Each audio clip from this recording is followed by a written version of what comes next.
Tsunami வந்தப்போ அங்க எல்லா இடங்கள்லயும் ஆயிரக்கணக்கான பேர் இறந்தாங்க. அப்ப ஒரு கடற்கரையில பணமா கிடக்கு, அந்த கிராமமே செத்து கிடக்கு. தாசில்தார் வந்து எல்லாத்தையும் கணக்கு எடுத்துட்டு இருக்கிறாரு.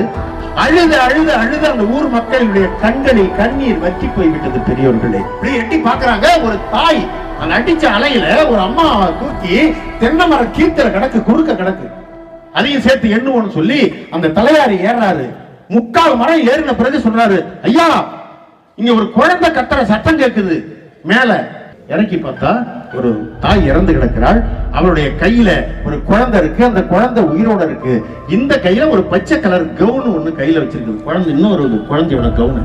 அந்த ஊர் மக்கள் எல்லாம் உயிரோட இருக்கிற அந்த குழந்தைக்காக சந்தோஷப்படல, இறந்து போன அந்த தாய்க்காக அழல.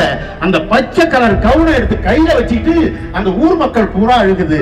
தாசில்தார் பாக்குறாரு, வியந்து போய், ஏம்மா உயிரோட இருக்கிற அந்த குழந்தைய நீங்க தூக்கல, இறந்து கிடக்கிற அந்த தாய்க்காக அழல, பச்சை கலர் கவுனை எடுத்துக்கிட்டு அழறீங்களே ஏன்னு கேட்கிறப்போ அந்த ஊர் மக்கள்ல ஒரு அம்மா சொல்லுது, ஐயா இந்த அம்மா பக்கத்து வீட்டு குழந்தை, இதோட குழந்தை 2 குழந்தையும் கையில பிடிச்சிக்கிட்டு இருந்திருக்கு.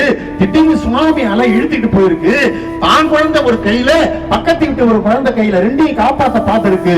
பக்கத்து வீட்டு குழந்தை கையில கிடைச்சிருச்சு, ஆனா தான் குழந்தை அடிச்சுக்கிட்டு போயிருச்சு. தான் குழந்தையுடைய போட்டிருந்த அந்த கவுன் மட்டும் தான் கையில இருக்கு. தன்னுடைய வயிற்றில் பிறந்த தன்னுடைய குழந்தை இறந்தாலும் பரவாயில்லைன்னு பக்கத்து வீட்டு குழந்தைய காப்பாத்திட்டு உயிரை விட்டிருக்கிறாளே இந்த தாய்.